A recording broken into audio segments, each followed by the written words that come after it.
Welcome to Guru Ramana kitchen. நாம் இன்றைக்கி ரெஸ்டாரண்ட்டில் கிடைக்கிற மாரி சுவையாகவும் மொறுமொறுப்பான ரவா தோசை செய்கிறது எப்படின்னு இன்றைக்கி நம்ம பார்க்க போகிறோம். வாங்க, அதுக்கு தேவையான பொருட்களை பார்த்துடலாம்.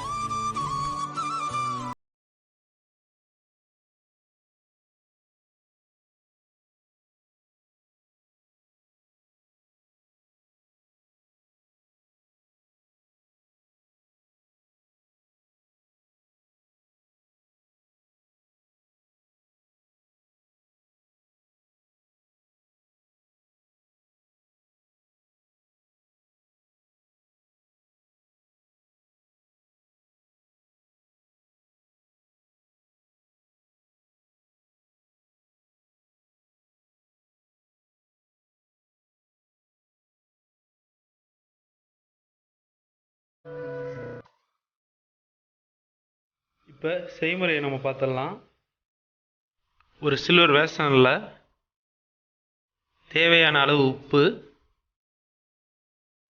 50 கிராம் ரவை,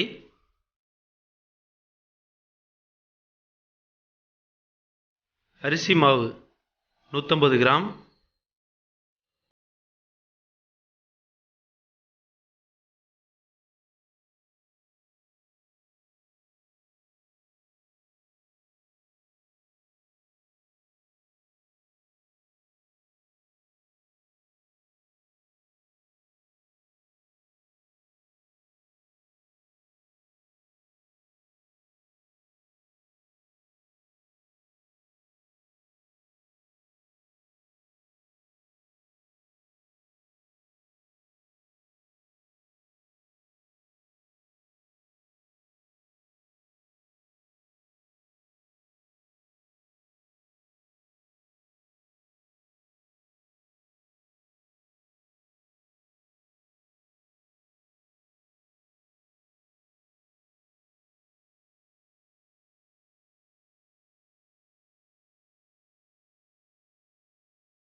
கேரட். இது நல்லா கார்விங்காக இருக்கும். இப்போ நல்லா மிக்ஸ் பண்ணிங்க. இதுமாரி நல்லா மிக்ஸ் பண்ணிக்கிட்டு இப்போ நம்ம சேர்த்தது எல்லாமே நல்லா கார்விங்காக தெரியும்.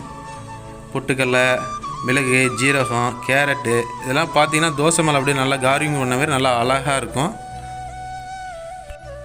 இப்போ மிக்ஸ் பண்ண இது கூட ஆயிலை சேர்த்து நல்லா மிக்ஸ் பண்ணிங்க.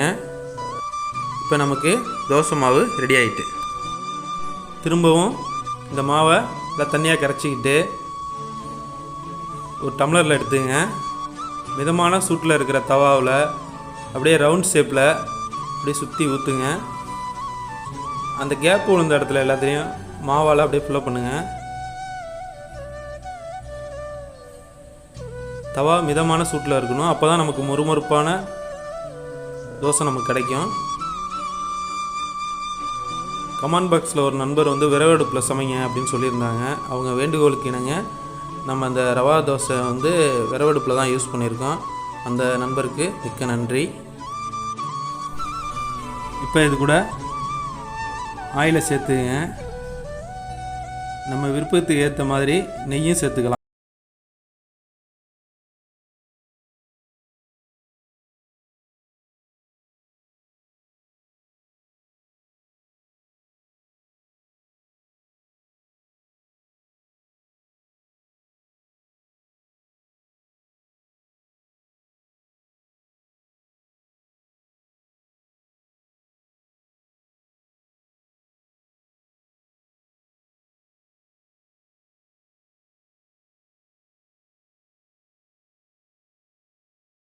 கலர் கிடச்சிருக்கு பாருங்கள்.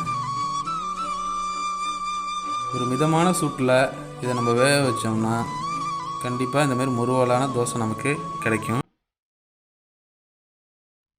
உங்கள் வீட்டில் இதை செஞ்சு பாருங்கள், கண்டிப்பாக உங்களுக்கு பிடிக்கும். இந்த வீடியோ உங்களுக்கு பிடிச்சிருந்துச்சின்னா லைக் பண்ணுங்கள், ஷேர் பண்ணுங்கள், கமெண்ட் பண்ணுங்கள், சப்ஸ்கிரைப் பண்ணுங்கள்.